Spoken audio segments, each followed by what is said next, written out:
Vraiment, je suis bien impressionné concernant la décoration qu'on a fait ici. Nous sommes toujours dans la même ville, là, au côté est des États-Unis. Voilà, cette décoration m'a vraiment impressionné de plus. Ça, c'était pour la célébration de la fête de Noël, donc Christmas.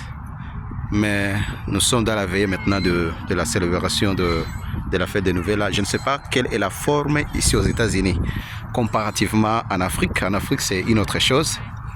Bon, c'est une célébration qui est un peu traditionnelle et culturelle en Afrique. Et bon, je vais tout d'abord vous expliquer un peu concernant la différence entre la célébration de Noël en Afrique et la célébration de Noël aux États-Unis. Il se base sur quoi? Quelles sont les questions qui se basent sur? Bon, aux États-Unis et en Afrique, cette célébration, c'est un peu culturel, parce qu'aux États-Unis, même si tu n'es pas sauvé, même si tu n'es pas chrétien, tu peux célébrer la fête de Christmas. Donc tu dois décorer chez toi, tu mets tout ça. C'est une manière culturelle. Donc tout le monde peut le faire, même les musulmans, même ceux qui sont païens, ils peuvent décorer chez eux en disant Merry Christmas.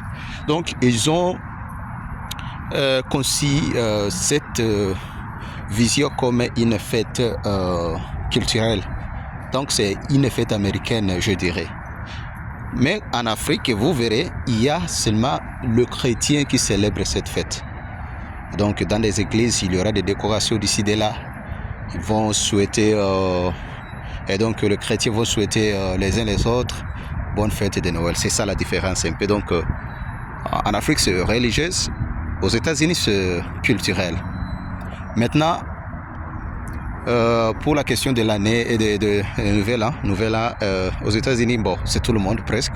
Mais sauf qu'il y a des gens qui sont tellement occupés, ils ne se soucient pas de la question de la célébration de Nouvel An, comme le fait en Afrique. En Afrique, c'est presque tout le monde, vous verrez. Donc, il y a les gens qui sont et qui vont venir chez eux pour célébrer avec leur famille. Disons, par exemple, au Kenya, on appelle ça Ushago.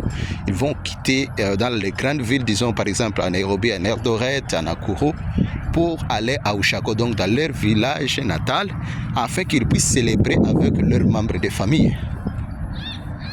Même chose au Congo, et vous verrez, donc il y a des gens qui vont quitter Kinshasa, Bukavu, pour aller à Walungu, à Kamanyola, afin de célébrer ensemble avec leur famille la fête de Nouvel An.